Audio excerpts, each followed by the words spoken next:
Welcome to another inspirational teaching from the River Church in Arcadia, North Carolina. For more information about the River Church, teaching, and ministry, please visit www.riverchurchlive.com. That person is in need. This person is in need. This person is in need. Are we going to do it perfectly? No. We're not on this side. But it starts with just a beginning to be able to feel the need of others around us. The next thing that needs to happen for us as we think about becoming people of justice and mercy, the next thing that happens for Nehemiah is that Nehemiah speaks the truth. Nehemiah speaks the truth. When he goes in there and he says to them, in verse 9, he said, or in verse, look at verse 9. This thing that you are doing is not good. Ought you not to walk in the fear of our God to prevent the taunts of the nations, our enemies? He basically says to them, look, you guys are enslaving your own brothers. In fact, he says in verse 8, didn't we just spend a whole bunch of time buying back all of our people who were enslaved around the world and buying them back into our possession out of slavery to bring them back? To bring them back from captivity? We bought them back and brought them back to Israel. And now you are taking these people that we bought back and you are selling them back into slavery for yourselves. You are allowing them to sell themselves into slavery to you. And so he says to them, this is not good. This thing that you are doing is not good. He stands up and speaks the truth, right? He speaks the truth to his brothers. He tells them, this is not what you should be doing. This is not right. We can't do this. This is not what we're called to. In fact, as he begins to tell them about you've been exacting interest. Over and over in the Old Testament, we find in the Mosaic Law, we find that when God's people lend to other of God's people, they are to lend without interest. To us, that makes no sense because when we borrow today in our society, everything comes with interest, right? If you borrow for a house, if you borrow for a car, whatever you borrow for, it comes with interest in order that the bank can make its money back, can make money off of you. Same thing that is going on here as well. But according to God's law, it is not right for God's people to do this to God's people. When God's people lend to God's people, they lend in such a way as they lend without strings attached. They say, oh, you need my car? Here's my car. Okay? Don't even worry about bringing it back with a full tank of gas. Here's my car. Okay? Oh, you need this? Here's this. Pay me back when you can. Right? And then it happens in such a way that it's even like you pay me back when you can, but if you can't pay me back in 6 years, on the 7th year, I'm just going to forget about the debt. That's the way borrowing and lending works in God's economy in the Old Testament. It's a lending without interest. It's a lending without making off of someone else. And what does that do? It simply says, I am going to take care of you, and I am not going to make gain off of your misfortune. And so what happens is Nehemiah speaks the truth. When he begins to speak about interest and he begins to tell them this thing that they're doing is not good, he is speaking the truth. He is speaking back the scriptures to them. He is speaking back God's law to them, such that when they hear it, they understand what they are doing is wrong. They are convicted in the moment of what they are doing. They're convicted by God's law that what they are doing is wrong. And so if we are going to be a people of justice and mercy, we have to be willing to speak the truth in the midst of injustice in this world.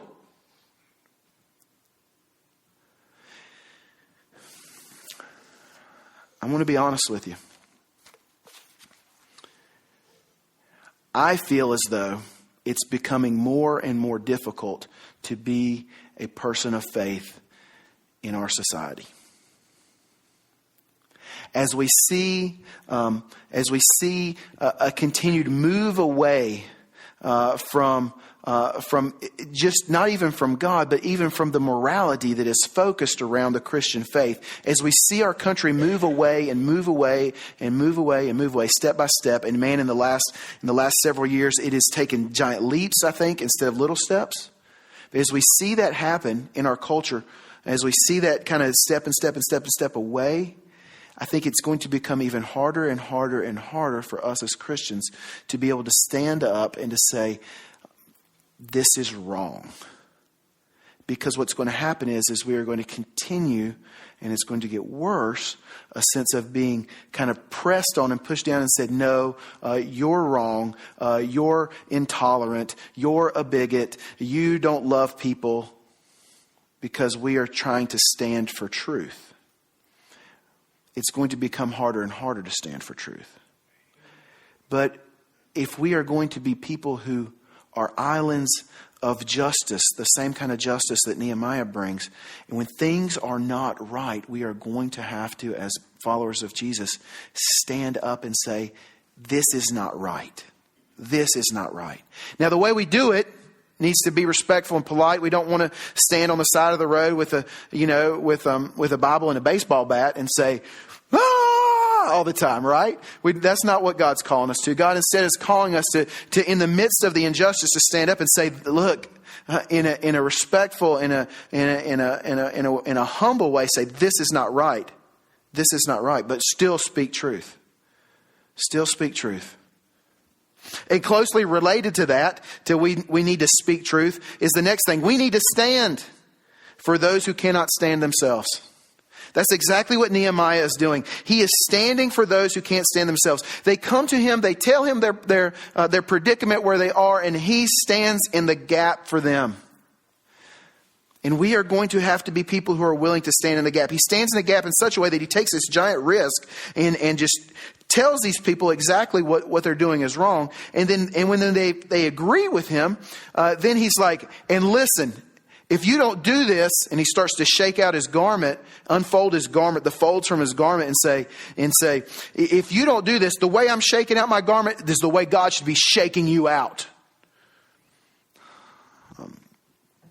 And he's just basically kind of giving them an ultimatum that, hey, if you don't do as you say you're going to do, may God shake you out from this family. He stands in the gap for those who need justice and for those who need mercy. And we are called to do the same thing. That is why I think what we are getting ready to do with the food pantry and clothes closet is such an important thing in the midst of this community. I said this a few weeks ago, and it just boggles my mind every time I think about it. But from a giant research study, last year, the third most hungry metropolitan area in the United States was the one that we live in around Winston-Salem, North Carolina. That doesn't even make sense, right? It doesn't even make sense because we don't necessarily see the need in our house. But Winston-Salem and around it, Stokes, Surrey County, Davidson County, the counties around Winston-Salem, the metropolitan area that is Winston-Salem, is the third hungriest area in the United States. That blows my mind. I would think it's somewhere else, right? I would think that it's somewhere else far away. I would think it's in a different place, not here in the South, not around here where there's so many churches and so many wonderful people. How could it be that there are so many hungry people that it's the third most hungriest place in the whole country right where I live? The way that happens is because there are not people standing in the gap, or not enough people standing in the gap. Not enough people standing in the gap. So we need to stand in the gap for the people around us. If everybody will just, like Nehemiah, take the people around his house, his section of the wall. We talked about that a few weeks ago. If everybody will just take their section of the wall, we'll knock it out. We can knock it out. And so if we take responsibility for our section of the wall, for our area right around us, for our area that we are supposed to be held accountable for, and if we will stand in the gap right here for injustice and for mercy in this area, if we will stand in the gap for people who are hungry and for people without clothes, if we will stand in the gap for people who are in debt issues like these people were, if we can stand in the gap for those who can't stand themselves, the world around us will see the overhauling that God can do in people's lives by how He uses us in the lives of others. And so as that happens, more and more people will come to glorify God. And so our mission of every man, woman, and child in this area, having an opportunity to see and to hear and to respond to the love of Jesus, will continue to come to pass. We feel the need. We speak the truth. We stand for those who cannot stand. And then lastly, let's look at the last part of this passage. Verse 14 through the end. Moreover, from the time that I was appointed to be their governor in the land of Judah, from the 20th year to the 32nd year of Artaxerxes the king, 12 years, neither I nor my brothers ate the food allowance of the governor. The former governors who were before me laid heavy burdens on the people and took from them their daily ration, 40 shekels of silver. Even their servants lorded it over the people, but I did not do so because of the fear of God. I also persevered in the work on this wall, and we acquired no land, and all my servants were gathered there for the work. Moreover, there were at my table 150 men, Jews and officials, besides those who came from us, from the nations that were around us. Now what was prepared at my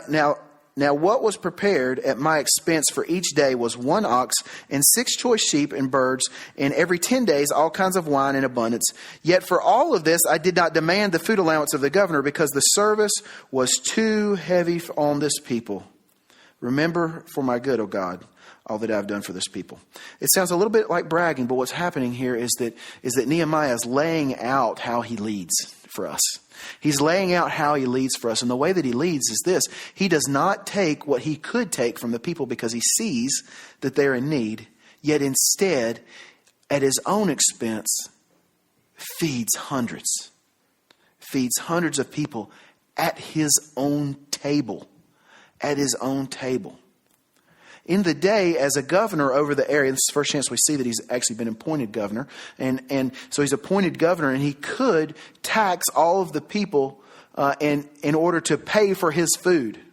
What a neat opportunity, right? He can tax other people in order to pay for his own food. There's lots of different taxes, and there's one for food. So he can put food on his table. But instead, he doesn't do that because he knows the need's too great around him. Out of his own pocket, he feeds not just himself, not just his servants, but he feeds 150 men, not counting all the other people from the surrounding areas that come to his table. So we have this thing where what he has done is he has opened his table up. He has opened his table up to all kinds of people to come and to eat. And so if we're going to be a people of justice and mercy, we need to open our table. We need to open our table. What does that mean? We need to open our table for food. We need to open our table for love. We need to open our table for clothes. We need to open our table for counseling. We need to open our table to the people of this community.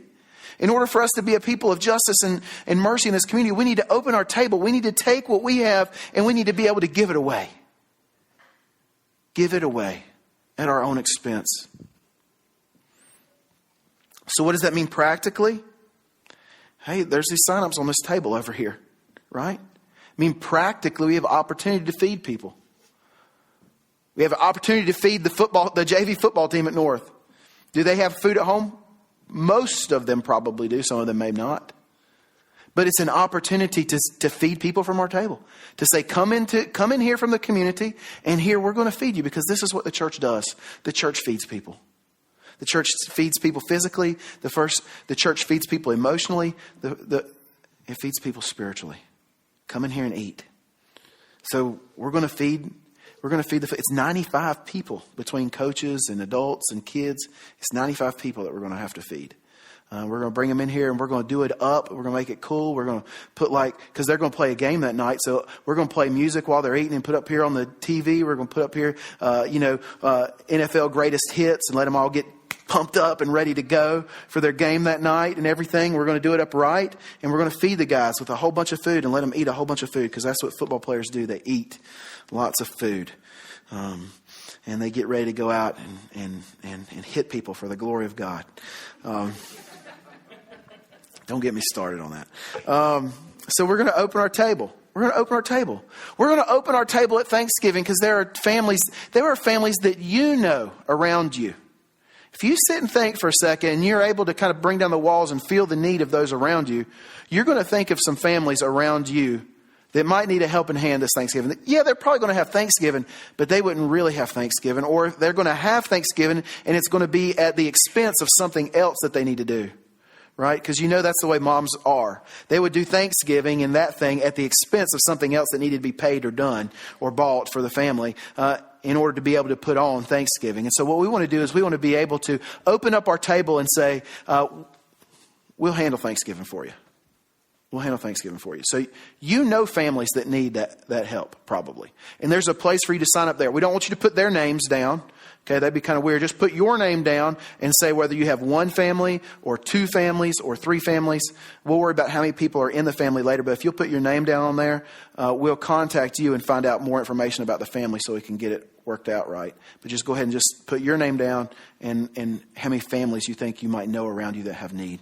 Because some of us may know the same families, and we'll get all that sorted out as we go. The other thing that we want you to sign up for over there is that you can help. And there's a couple ways that we've thought about the way this could work. You could help by going out and buying the food and making the food, and then having it ready to deliver to the family or for a family to come pick up from here. And maybe you're like, I love to cook and that's kind of my thing. And you could do that. And that could be you. And so you can sign up and say, I'll cook, and put your name. Or you may be like one of the folks that are like, I am not good at cooking. I am actually terrible at cooking. And no one would want to eat my Thanksgiving meal. And so what we're doing is we're also going to partner with, I think with Lowe's Foods or somebody like that, where we're going to buy pre-done meals. And you're like, I can handle $40 to pay for somebody's Thanksgiving meal. And you're like, I'll buy, put your name down. Because some of us, it just might be a little bit easier to do that. And we might have the means to do that instead of the time.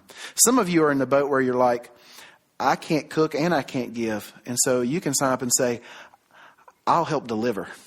Because you can just come give your time, hop in your car with a couple other people, and we'll go take these meals to families, the ones that can't come here to pick them up. So you could put that down too. So there's three different ways. There's three different sheets of paper. Because what I'm doing is we're say, hey, practical way for us to open our table. Practical way for us to open our table. So to become people of justice and mercy, we feel the need, we speak the truth, we stand in the gap for those who cannot stand, and we open our table just as Nehemiah has opened his table. And the call on us is to be people of justice and mercy. It's to be the church who would bring hope and light to the world. To be the people who are willing to be that island or that city on a hill that stands here and says, God has done this in my life, and He is using me to do this around me so that you may see the glory of God at work in us. And that's the church that we want to be. We want to be a church that brings change. We want to be a church that the world can experience the change that the world needs. That's the kind of church that we want to be. And so it's time for us to rise. It's time for each of us to rise up, to see and to feel the need around us, to speak and to stand for those who can't themselves, and for us to open our table today. Because God is a God who has done that very thing for us. You see, every single one of us has fallen away from God, unable to help ourselves out of that.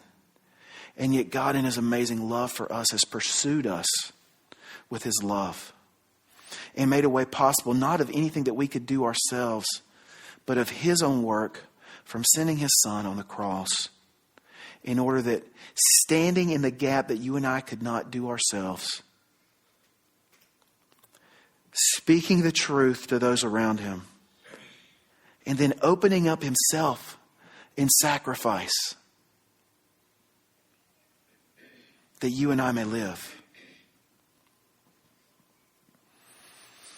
And so in just a few moments, we're going to come up and we're going to tear off the bread and we're going to dip it in the cup. Because we're going to remember that this table is open for every single one of us. God has opened his table. And his table is himself, his only Son. And so when we tear off the bread, we remember that Jesus said, this is my body that's just broken for you. And when we dip it in the cup, we remember that Jesus said, drink of this, all of you. This is my blood that is poured out for you and for many for the forgiveness of sin. And every time we do it, we remember him. The God who felt our need. The God who spoke the truth. The God who stood in the gap for us. And the God who opened his table for us. Today, come and experience that. And then go out and live that for others. Let's pray. This is the end of this podcast. We hope you enjoyed it. Join us again next week for the next part of this message. For more information about the River Church, please visit www.riverchurchlive.com.